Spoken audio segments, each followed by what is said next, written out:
أعوذ بالله من الشيطان الرجيم. بسم الله الرحمن الرحيم.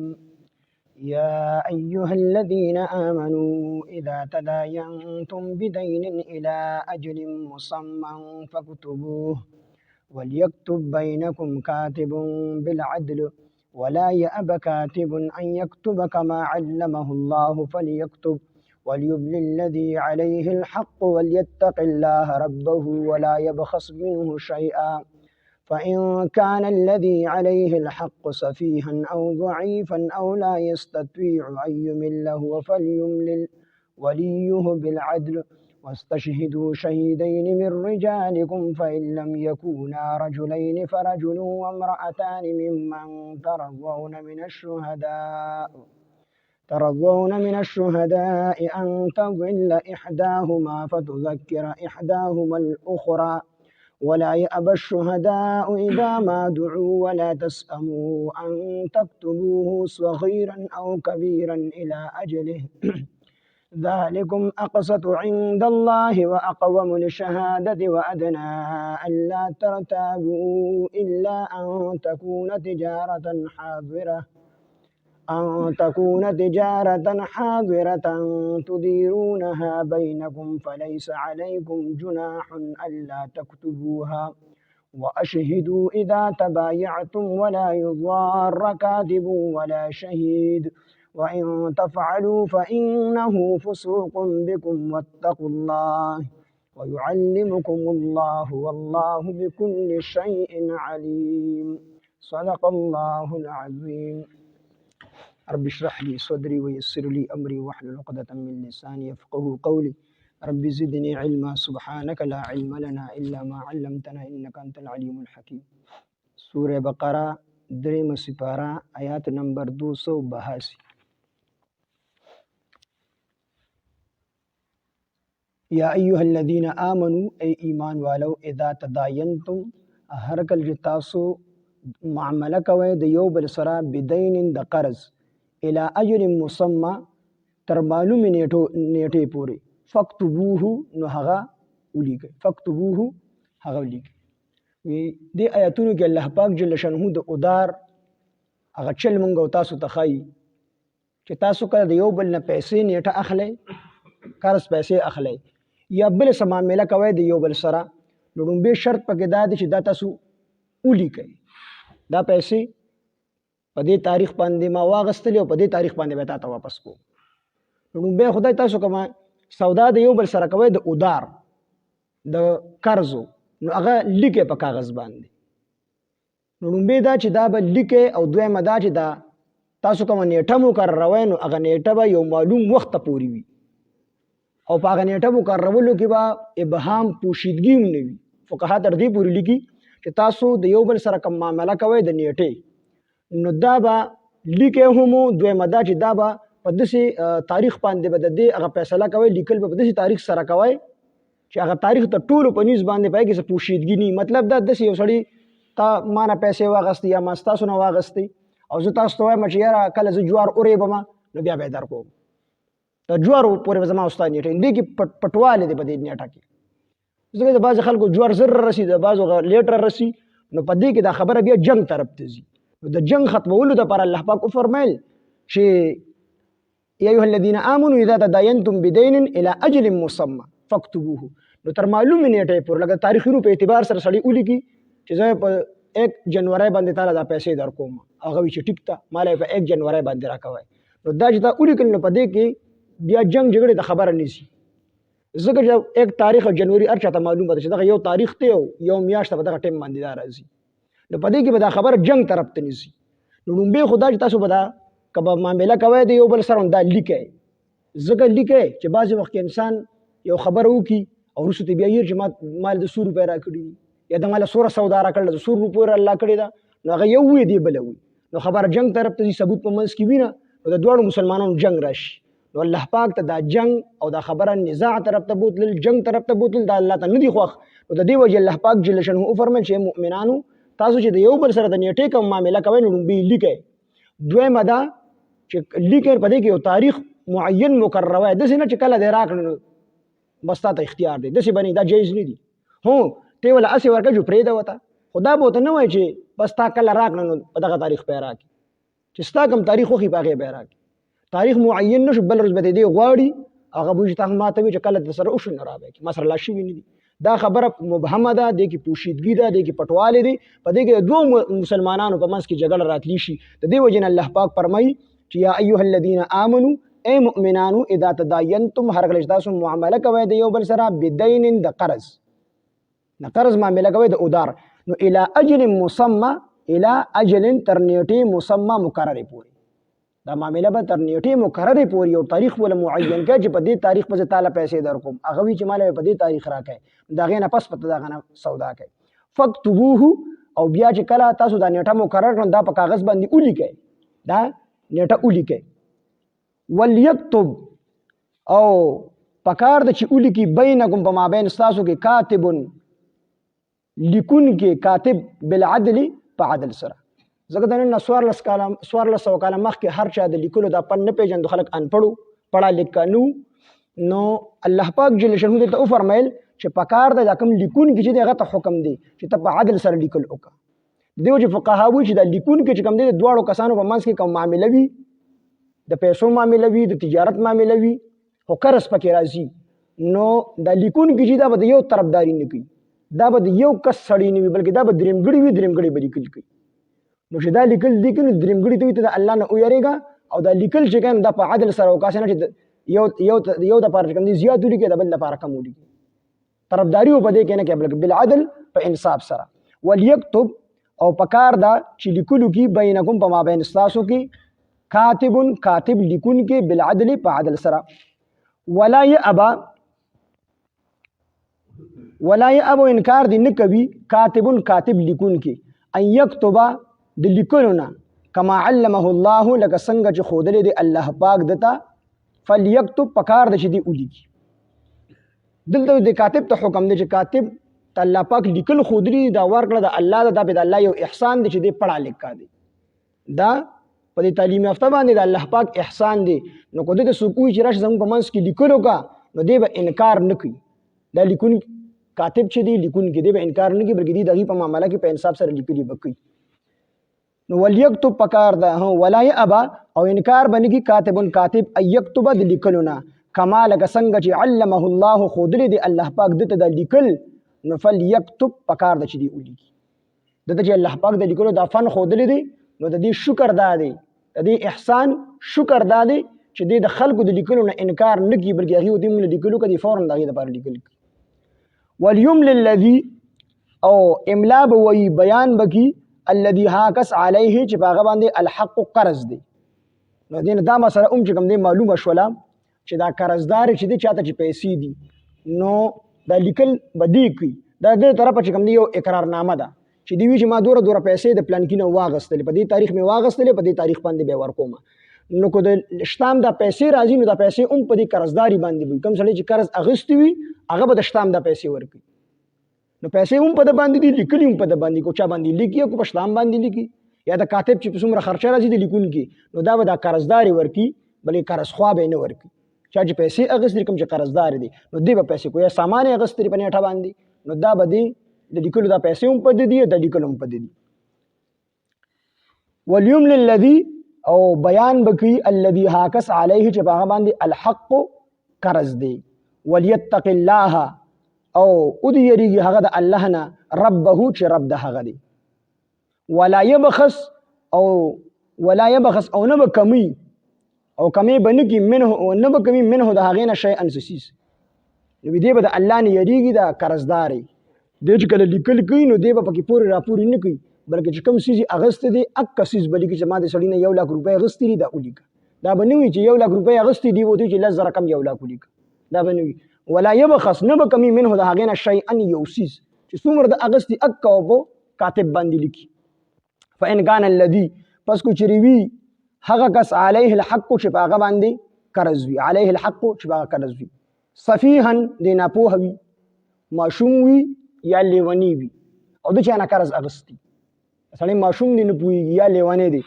او ضعیفا یا ډېر کمزوری دی، دومره کمزوری چې د په خبره باندې څوک نه پوهېږي، نو کاتب ته دی خپل خبره نشي کولی، خپل بیان نشي کولی، یا لیونی دی یا ماشوم دی، د کاتب چې څوک لیکونکی دی شتام والا، نو هغه ته دی سمه خبره نشي کولی. او لا یستطیع یا دی طاقت نه لري ایومل دا چې بیان وکي، یا دا سړی چې کوم دی لیونی دی د وړوکوالي یا ماشوم دی چا چې قرض اخیستی دی، اور الله پاک یو څیز نه دی پرېښی، نو یا ماشوم دی یا لیونی دی د قرض اخیستی دی په خپله باندې بیان نشي کولی. او ضعیفا یا ډېر کمزوری دی، د ډېرې کمزورۍ د وجې دی خپله خبره نشي کولی. او لا یستطیع یا طاقت نه لري ایومل چې دی بیان وکړي، طاقت نه لري مطلب چاړه دی، یا د بار ملک نه یو کس راغلی دی پښتو ویله نه ورځي او دی دلته چا سره معامله کوي، نو دی په خپله باندې د سټام والا ته خپل بیان نشي کولی، نو د لپاره حکم دی هو فلیملل، نو پکار ده چې املا وي ولیه، پکار ده چې بیان وکړي ولیه د ولی د واکدار د په رشته دارانو کې یو کسي یا خپل یو وکیل جوړ کړي چې ته ما دا خبرې درته وکړه، ځکه دی خو نشي کولی، یا ماشوم دی یا لیونی دی یا ډېر کمزوری دی ضعیف دی یا د بل ملک نه راغلی دی په ژبه باندې نه پوهېږي، نو دی خپل واکدار مقررولی شي، خپل وکیل مقررولی شي، هغه به درته دا خبرې وکړي اشتام والا ته. ولیه بالعدل، نو هو فلیملل، نو پکار ده چې املا ووایي بیان وکړي، ولیه ولی د دې واکدار ده بالعدل په عدل سره، د ته حکم دی چې په عدل سره دی خبرې، ځکه دی خو پوهېږي نه یا چاړه دی یا لیونی دی، نو دی چې دا قرض لیکي نو بالکل پوره باندې ولیکي. اوس دې کې بل یو حکم بیانېږي چې واستشهدو، او تاسو گواهان جوړ کړئ، شهیدین دو گواهان، من رجالکم ستاسو د سړو نه، فإن لم یکونا پس کو چېرې نه وي رجلین دو سړي، نو فرجل وامرأتان، فرجل نو یو سړی وامرأتان او دوه ښځې، ممن د هغې نه ترضونه چې تاسو راضي وئ په هغې باندې. اوس دلته کې الله پاک هم فرمایي چې په دې لیکلو باندې بیا ګواهان هم جوړ کړئ، ځکه فقها وایي چې دا لیکل تش لیکل چې په دې باندې ګواه نه وي دا حجت شرعي نه دی، د شریعت دلیل نه دی، بلکې په دې باندې شرعي ګواهان پکار دي چې په دې لیکلو باندې تا دوه ګواهان سړي جوړ کړو یا دوه سړي نشته دی، نو یو سړی او دوه ښځې دې په هغه لیکلو باندې ګواهان جوړ کړلې چې دا لیکل موږ په دې باندې وکړل. نو که سړي دوه سړي کافي دي، او که ښځې وي نو ښځې یوازې که سل ښځې وي د دې ګواهي چې کوم دی کافي نه ده، بلکې سړی به ورسره خامخی، یو به سړی دوه ښځې. نبي علیه السلام فرمایي دا ښځې چې دا ناقص العقل دي او ناقص الدین دي، د دې دین ناقص دی نیمګړی دی او د دې عقل نیمګړی دی، ځکه نبی علیه السلام یو زنانه تپوس د الله پیغمبر څنګه زموږ عقل چې کوم دی نیمګړی دی، څنګه زموږ دین نیم دی؟ نبی علیه السلام ته وفرمایل چې ګوره تاسو دوه ښځې د یو سړي برابر دي، او دین خو په دې وجې نیم دی چې تاسو باندې ماهواري بیماري راځي، پای کې تاسو ته منځونه معاف دي، او څلوېښتي در باندې راشي، د نفاس بیماري ماشوم پیدا شي، د هغې نه ورځ زیات نه یا څلوېښت ورځې مدت دی، نو پای کې تاسو ته مونځ معاف دي، په هره میاشت کې تاسو 10 ورځې یا 15 ورځو پورې یا 10 ورځو پورې دوه ورځې تاسو ماهواري بیماري تاسو ته مونځ معاف دي، نو ستاسو دین نیم دی او عقل نیم دی. نو د دې وجې نه الله پاک فرمایي چې دوه سړي په دغه لیکلو باندې یا په یو معامله کې ګواه جوړ کړي، او یا چې کوم دی که دوه سړي سره نه ملاویږي نو یو سړی او دوه ښځې دا په دې باندې ګواه جوړی، او تش لیکل دې وکړل دا شرعي حجت نه دی، په دې باندې ته نه خلاصېږي، او عدالت کې هم دا نه قبلې شي تش لیکلي چې ګواه پېني، دوه ګواهان کم سے کم غواړي. نو واستشهدو تاسو ګواهان جوړ کړئ، شهیدین دوه ګواهان، من رجالکم د خپلو سړو نه، فإن لم یکونا رجلین پس کو چېرې نه وي دوه سړي، نو فرجل نو یو سړی وامرأتین او دوه ښځې، ممن د هغې ګواهانو نه ترضونه چې تاسو راضي وئ، چې تاسو په هغې راضي یې، من الشهداء د ګواهانو نه، ترضونه چې تاسو رضامند یې، من الشهداء د شهداو نه د ګواهانو نه، یعنې هغه سړي او هغه چې دواړه طرفین پې راضي یې، ځکه چې د کافر ګواهي ونه قبلېږي چې دا کس مسلمان وي، دویم چې دا کس فاسق او فاجر هم نه وي، چې دې د ګواهۍ اهل وي، چې دواړه طرفین پې راضي یې، نو الله هغې به هغه کسان ګواهان جوړوي، ځکه یو وي زه دا ګواه دی، دا ګواهي ما ته معتبر نه دی، دروغجن دی یا دی فاسق دی فاجر دی، بلکې فقهاو دا هم لیکلي دي چې یو سړی په ولاړه باندې خوراک کوي د ده ګواهي نه قبلېږي، یو سړی سرتور سرګرځي بازار کې په د ده هم ګواهي نه قبلېږي، یو سړی چې کوم دی په ولاړه باندې د روډ په غاړه باندې هر ځای کې وړو بولې ته کښېني د ده ګواهي نه قبلېږي. نو ډېر شرایط چې کوم دی فقهاو لیکلي د ګواهانو، نو که دا ګواهان تا ته نه میلاوېږي دوه، نو خیر دی یو وګوره او دوه سره ښځې چې کوم دی ګواهانې. نو ممن د هغه نه ترضون تاسو راضي وي من الشهداء د گواهانو نه هغه گواهان وګورئ تاسو دواړه طرفین به چې کوم دي دواړه به راضي وي ان تذل دا چې د دې لپاره ان تذل چې هیر کی احداهما یو د دې دواړو نه د دواړو خزو کې یو خزه هیر کی ځکه د خزو هیر ډیر زیاتی ان تذل دا چې هیر کی دا دوه خزې رسد لپاره دي ان تذل دا چې هیر کی احداهما یو د دې دواړو نه نو فتذکر نو یاد کی احداهما یو د احداهما یو د دواړو نه اخرى بلدا فتذکر نو یاد کی احداهما یو د دواړو نه الاخرى دویمه ده چې یو خزنه خبره یې رشي د خزو یې ډیر زیاتی دا بل ورته دی خوري دا خو د دې خبره و دا بل ورته را یاد کی نو دغه د لیکل کړي کنه ټوله خبره چې دی ذهن تراشه نو ټوله خبره ته ما ترجمه مونږ په دې باندې گواهی کړې و او دا خبره بکې ویلې وي نو د دې نو دا دوه خزې د دې د پاره چې یوې خزنه خبره یې رشي دا بل خزې وته ور یاد کی ولا يأبوا انکار دي نه کوي الشهداء او گواهان اذا ما دعو هر کله چې دوی را وبلل شي هو کو په دې لیکلیم شي دي په دې باندې گواهان جوړ شي دي او بیا د دوړو منځ کې جګړه ون خطله نو عدالت دی رو غختل نو کو دا عدالت دا گواهان را غواړي نو دی به انکار نه کوي دی بسی ولا تسأموا نو دا گواهان دی به انکار نه کوي د گواهینه بلکې دی به زیل تکي ځکه دی به گواهی ورکوي ځکه چې په دې گواهی باندې د دوه مسلمانانو په منځ کې دشمنی ختمیږي د دوړو منځ کې جګړه ختمیږي اتفاق او اتحاد راځي د دې وجه دا گواهان په گواهی کې ناکامی نه کې بس سټم دي عدالت غواړي عدالت په چکم دی بزي ولا يأبى انکار باندې کې شهدا گواهان اذا ما دعو هر کله شدي را وبلل شي عدالت را غواړي به دې بسې گواهی ورکي ولا تسأموا او تاسو سستی مکوي ان تكتبوه د تاسو اولی کوي هغه معاملې لرا صغیرا کو وړوي او کبیرا یا غټوي کو لک کرزي کو ډیر کرزي کو لګ معاملې وي کو ډیر معاملې وي الله وی دا اولی کوي دا چې اولی کوي بیا د لیکلو نه یو کس نشي تختیدل او چې گواهان بیا د تختیدل نشي لکه بعض وخت سړی خبره وکړي سړی نه یېری یو ما دوره درکړي یا بل ما دوره غستوي په دې کې جنګ چې لیکلو ته مخ کې دا نشي تختیدل چې گواهان پسې لیکلو پسې راولي دا گواهانو مخ کې لیکلي بیا دوباره اولولي بیا د تختیدل نشي ولا تسأموا او تاسو سستی مکوي ان تكتبوه د تاسو اولی کوي هغه معامله صغیرا کو وړوي او کبیرا کو غټوي الی اجله خپل نیټه پوري خپل نیټه پوري تاسو کوم نیټه مو کار کړی هغه ولي کې کو وړه معامله وي او کو غټه معامله وي ذالکم دا تاسو د لپاره اقسط ډیر عدل والده عند الله پنځ د الله باندې واقوم او قیمون کې دا او زیات قیمون کې دا لشهادت د شهادت لپاره وادنا او ډیره بهتره ده یعنی دا کومه گواهی چې تاسو کو وړه گواهی وړه معامله وي کو غټه معامله وي دا لیکي دا ډیره درسته ده دا ډیره قیمون کې د شهادت لپاره چې تاسو اولی کې نو گواه ته ټول خبره اسانه شوله چې دا مخکې ته دا خبره وکړي دا معامله مستا مخکې لیکلې و هغه ته ټول خبره ذهن ته واپس راشي نو دا د شهادت لپاره ډیره غوړه ده الله ترتابو دا چې ترتابو تاسو په شک کې شئ تاسو په شک کې تاسو لیکل نیوي کړي گواهان به نیوي جوړ کړي نو تاسو په دا خبره باندې بیا اعتماد نه کوئ تاسو په شک کې الله ترتابو د تاسو په شک کې شئ الا مگر ان تكون دا چې تاسو کوي تجارت حاضرتن حاضر تجارت یعنی نیټه ولا تجارت تاسو نه کوي بلکې لاس په تاسو چې کوم دي شیخ خرڅوي اخلي نو تديرونها اخلي تاسو هغه تجارتن حاضرتن حاضر تجارت یعنی نیټه ولا نیوي تديرونها اخلي تاسو هغه بینکم پخپل مینس کې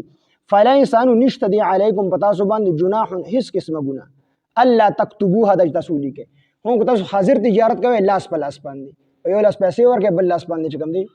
خپل سامان راخلای نو تاسو په یو لاس پیسې ورکې بل لاس باندې خپل تجارت سامان راخلای نو پدې کې پتا سو باندې ګناه نشته لیکل مکوي خیر دی پدې کې خو بیا وی واشهدوا دا تاسو گواهان جوړ کړئ اذا تبایعتم هر کله تاسو معامله کوي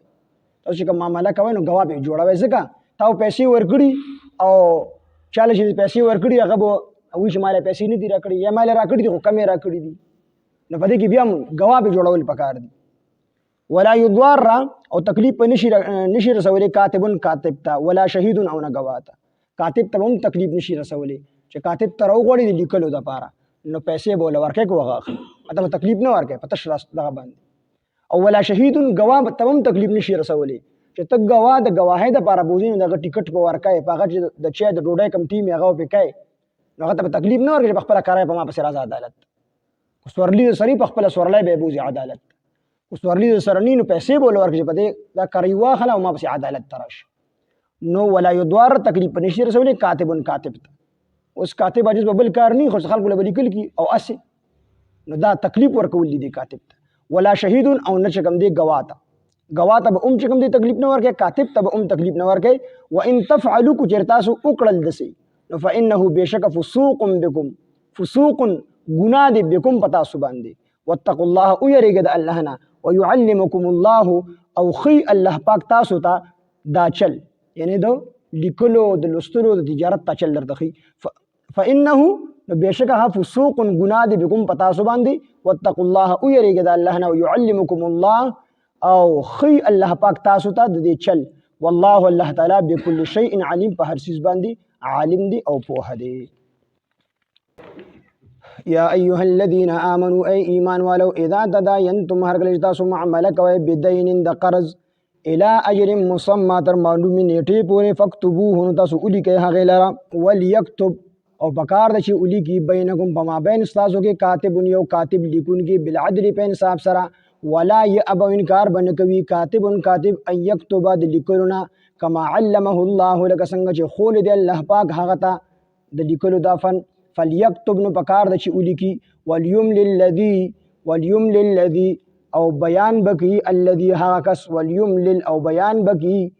الذي هغه کس علیه چې په هغه باندې الحق قرض وي یعنی قرضدار به بیان کی وليتق الله او ادي یریږي د الله نه هغه دی او یریږي وليتق الله هغه دی او یریږي د الله نه ربه چې رب د هغه دی ولا يبخس او نه بکمی منه د هغې نه شیئا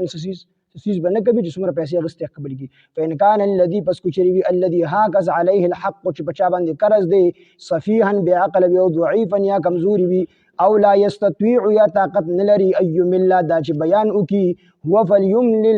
هو فليملل نو بیان دی وکي وليه ولي د هغه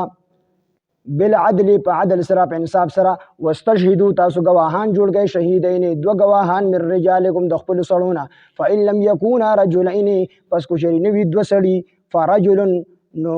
گواه جوړ کړئ یو سړی وامرأتین او دو ښځې ممن د هغې نه ترضون چې تاسو پې رضامند یې من الشهداء د گواهانو نه ان تضل دا چې هیر کی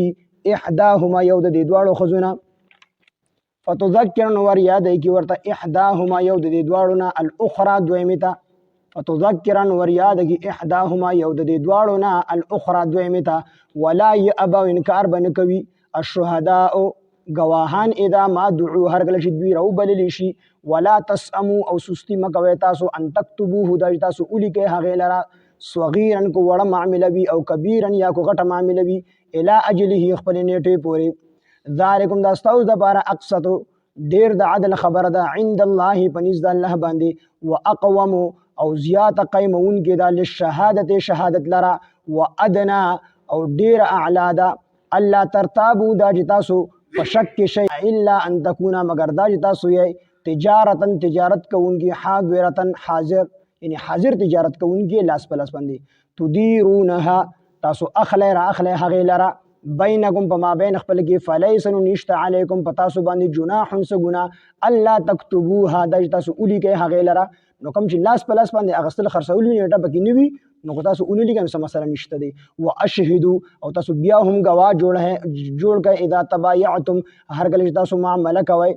په دې حاضره معامله باندې ګواه جوړ کړئ ولا یضار او تکلیف په نشي ورکولی کاتب ته لیکونکي ته ولا شهید او نه ګواه ته وان تفعلوا که چېرې تاسو داسې وکړل فانه نو بېشکه فسوق ګناه دی بکم په تاسو باندې ګواه له مو تکلیف ورکو یا کاتب له مو تکلیف ورکو واتقوا الله ویریږئ د الله نه ويعلمکم الله خی الله پاک تاسو ته والله الله تعالی بكل شيء علیم په هر څیز باندې پوهه دی الحمد لله رب العالمين والعاقبة للمتقين والصلاة والسلام على سيد الأنبياء والمرسلين وعلى آله وأصحابه أجمعين ربنا تقبل منا إنك أنت السميع العليم وتب علينا إنك أنت التواب الرحيم إله العالمين تزمون رازش الله زمون لي وارد والگناهنا معاف کی إله العالمين دا درس بخبل دربار الهي قبول ومنظور کی الله خالص تخپل رضا وګرځي. څومره کمی کوتاهي شوي الله مونږ ته معاف کړي. الہ العالمین حاضر مجمع کې څومره خلکو زړونو کې څومره جایز حاجتونه الله ټول حاجتونه د خپل غیب خزانو نه پوره کړي. الله زموږ ټول ګناهونه معاف کړي. الله دې کې څوک بیماران شفای کامله عاجله مستعمره ورکړي. الہ العالمین څومره قرضداري د قرضونو نه خلاص کړي. څومره ناحق بندیواني د بند نه آزاد کړي. الله پاک څومره خلک بې کورې کورونه ورته ورکړي. د څومره خلکو رزق لنډ تنګ دی الله رزق ورته فراخه کړي. الہ العالمین خاتمه زموږ د ټولو بالخیر او بالایمان په وخت ځان قدر مو د زړه په صدق سره په جبه دا کلمه شهادت لا اله الا الله محمد رسول